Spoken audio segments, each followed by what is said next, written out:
नमस्कार दोस्तों, मैं हूं योगेश राणा और जैसा कि तय ही था, मुख्यमंत्री एकनाथ शिंदे के नेतृत्व वाली महाराष्ट्र की नई सरकार ने सदन में बहुमत साबित कर दिया है, लेकिन कई सारे सवालों के साथ। सबसे बड़ा सवाल तो यह है कि 21 विधायक क्यों गैरहाजिर रहे, और सबसे बड़ी बात तो यह है कि गैरहाजिर विधायकों में से 9 कांग्रेस के विधायक रहे। यानी कांग्रेस देश के हर कोने में डूबने की जिद पर आमादा है।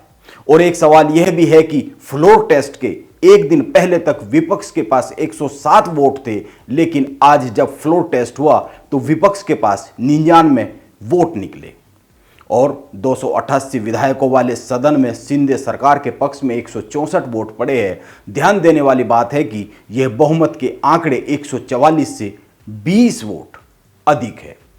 ये बहुत से आंकड़े हैं जो कई सारी तस्वीरों को पेश करते हैं, लेकिन महाराष्ट्र में मौजूदा राजनीतिक तस्वीर पर आज की बात शुरू की जाए तो 2019 से शुरू करते हैं।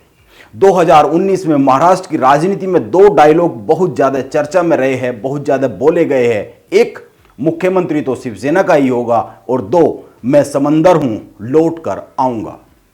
वैसे शिंदे सरकार के बहुमत साबित करते ही दोनों डायलॉग सच साबित हो गए हैं, लेकिन आप ध्यान दीजिए थोड़े से जोड़ घटा के साथ। और जोड़ घटा यह है कि मुख्यमंत्री शिवसेना से ही बना है, लेकिन असली शिवसेना किसके पास है? उद्धव ठाकरे के पास है या फिर एकनाथ शिंदे के पास रहने वाली है? इस पर अभी कोई निर्णय हुआ नहीं है, बाकी है निर्णय। और दूसरी बात, मैं समंदर हूं लौट कर आऊंगा, यह देवेंद्र फडणवीस ने कहा था और वो लौट कर आ भी गए, लेकिन डिमोशन के साथ। इसीलिए सवाल यह है कि देवेंद्र फडणवीस ने डिमोशन क्यों स्वीकार किया। इस सवाल के उत्तर में पिछले कई दिनों से मीडिया में आई कई सारी खबरों में बहुत सारे राजनीतिक विश्लेषकों ने बहुत सारे अलग अलग मत रखे हैं। कईयों का कहना है देवेंद्र फडणवीस की मजबूरी थी, उन्हें जो मिल रहा है उसे हासिल करना वो चाहते हैं, वरना आगे ये भी हो सकता है ना मिलता। भाजपा की अंदरूनी राजनीति से जोड़कर कई सारे लोग इसको देख रहे हैं। कुछ इसे भाजपा के केंद्रीय नेतृत्व की 2024 की तैयारी के तौर पर देख रहे हैं, और कुछ का कहना है कि यह एक रणनीतिक फैसला है, क्योंकि पूरी कमान एकनाथ शिंदे को भाजपा देना नहीं चाह रही थी, इसीलिए देवेंद्र फडणवीस को साथ में खड़ा कर दिया। कईयों का यह भी कहना है कि 2019 में उद्धव ठाकरे भी तो यही मांग रहे थे, वो मुख्यमंत्री का पद ही तो मांग रहे थे, लेकिन उस समय तो भाजपा ने स्वीकार नहीं किया, और अब एक सरकार को गिराने के दाग के साथ भाजपा ने डिमोशन स्वीकार कर लिया। वैसे कुछ राजनीतिक विश्लेषकों का यह भी कहना है कि देवेंद्र फडणवीस को उप मुख्यमंत्री बनाकर भाजपा ने एक तीर से कई सारे शिकार करने की चाल चली है। पहली बात, महाराष्ट्र में मराठा 30% है, इसीलिए मराठा आरक्षण के मुद्दे को कमजोर करने के लिए भाजपा ने रणनीतिक तौर पर मराठा चेहरे को मुख्यमंत्री के तौर पर पेश किया।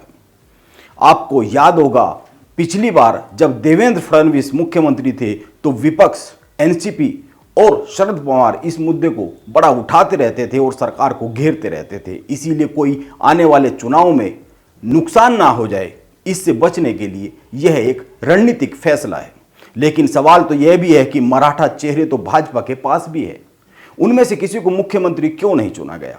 इसके जवाब में कईयों का कहना है कि एकनाथ शिंदे खुद को बाला साहब ठाकरे का असली शिवसैनिक बता रहे हैं, इसीलिए वो मुख्यमंत्री रहेंगे तो उद्धव ठाकरे और उद्धव ठाकरे के हिस्से में रह गई शिवसेना कमजोर होती जाएगी। इससे बाकी बची शिवसेना में भी टूट होने की गुंजाइश बनती चली जाएगी। यह बात काफी हद तक ठीक लगती है, लेकिन इन सब बातों से अलग मैं एक बात की ओर ध्यान आकर्षित करना चाहता हूं, और वो यह है कि महाराष्ट्र में उद्धव ठाकरे की सरकार भ्रष्टाचार या फिर कमजोर कामकाज के कारण नहीं गिरी है। एक परसेप्शन बना है, शिवसेना को तोड़ने वालों ने यह आरोप लगाया है कि उद्धव ठाकरे हिंदुत्व के असली पैरोकार नहीं है।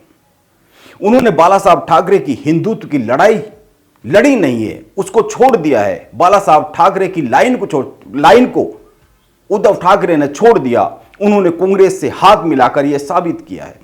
यानी साफ साफ शब्दों में कहे तो यह धारणा बन गई, एक परसेप्शन बन गया कि उद्धव ठाकरे की सरकार शिवसेना में अंदरूनी वैचारिक लड़ाई के चलते गिरी है, और जिन लोगों ने उद्धव ठाकरे को छोड़ा है वो वैचारिक तौर पर भाजपा के ज्यादा नजदीक खुद को पाते हैं और खुद को बाला साहब ठाकरे की राजनीति के भी करीब बताने की कोशिश कर रहे हैं। इसीलिए उन लोगों ने भाजपा के साथ मिलकर सरकार बना ली है। यह तो हुई एक बात। अब दूसरी बात पर बात करें तो भाजपा इस पूरे प्रकरण में खुद को दूर रखने की कोशिश शुरू से ही करती रही है। भाजपा इस आरोप से बचती दिखी है कि शिवसेना की अंदरूनी लड़ाई है और इसमें उसका कोई हाथ नहीं है। उद्धव ठाकरे की सरकार खुद ही गिरी है, इसमें हमारा कोई योगदान नहीं है।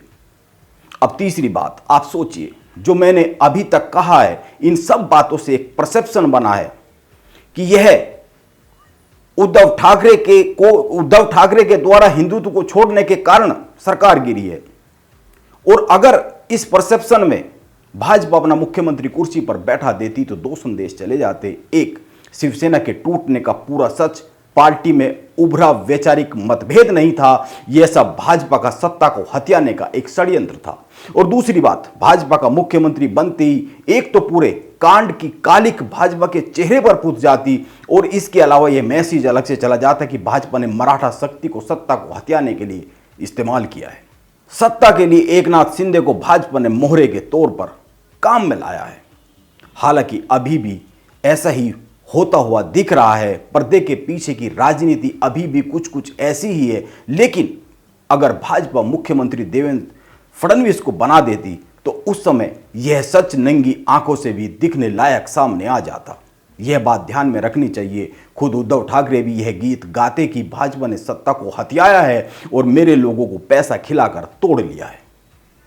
इससे उद्धव ठाकरे की राजनीति फिर से फ्रंट पर आती और उद्धव ठाकरे को राजनीतिक प्राण मिल जाते, जो कि अभी संकट में पड़े हुए दिख रहे हैं।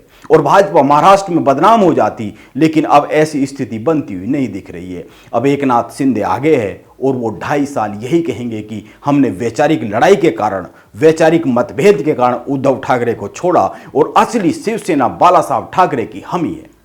हमने भाजपा के साथ इसीलिए हाथ मिलाया क्योंकि हमारा हिंदुत्व और भाजपा का हिंदुत्व एक ही समान है। हम एक ही विचारधारा के साथ हाथ मिलाने वाले लोग हैं और उद्धव ठाकरे के साथ रह गए लोग इस बात को नहीं मानते हैं। वो विपरीत विचारधारा के साथ हाथ मिलाते हैं, वो कांग्रेस के साथ जाकर हाथ मिलाते हैं। इस तरह से 2024 की लड़ाई में भाजपा को नुकसान नहीं, फायदे की गुंजाइश बनती चली जाएगी। और रही बात एकनाथ शिंदे की, तो भाजपा उनको तो कभी भी राजनीतिक तौर पर ठिकाने लगा ही सकती है क्योंकि महाराष्ट्र में आगे की राजनीति की जो लड़ाई है वह भाजपा और एनसीपी के बीच में आकर खड़ी होती हुई दिख रही है। ऐसे में एकनाथ शिंदे केवल भाजपा के एक सहयोगी मात्र रह जाने वाले हैं। यह माना जाना चाहिए कि अगर उद्धव ठाकरे ने जनता के बीच में जाकर ढंग से अपनी बात नहीं रखी तो आने वाले समय में महाराष्ट्र में हिंदुत्व की पताका को उठाने वाली केवल भाजपा ही रह जाएगी। वह वैसे भी वहां पर शिवसेना से आगे तो निकल ही चुकी है। आप 2019 के चुनाव का परिणाम उठाकर देख लीजिए।